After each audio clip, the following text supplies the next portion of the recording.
I'd like to do a dovetail off of his question, because he was talking about he's got his Raleigh office. I lived in Nevada for Right. the last 18 years until a few months ago.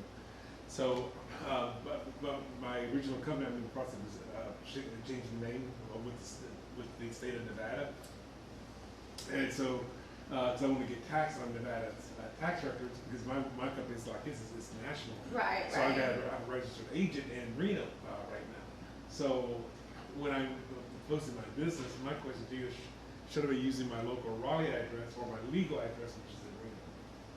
So whatever your registered business address is, tied to the company should be what you use in Google My Business. If it's a national brand, you might not need a Google My Business listing. It could be working against you, unless you do localized work. I mean, mine's all online.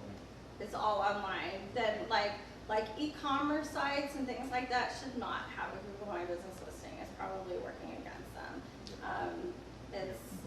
I think Bill Hartzer did a study on this, and he had a Google My Business listing, but he, obviously he was originally out of Dallas, but he sold to clients everywhere, and he has a phenomenal blog with content that's for everyone.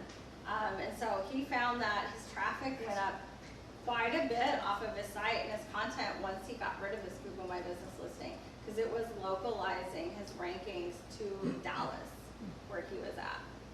So GMV is it's very based off of local businesses, and it's 25% of the ranking for the Google Maps pack.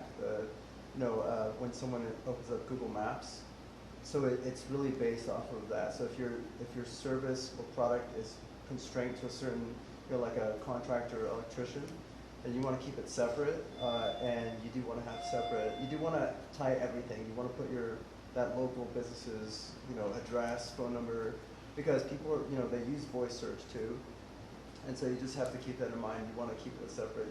If you start doing like franchises, then it starts getting more complicated. But I think it moves beyond Google My Business. Right. But Google My Business is 25% of the proximity and location.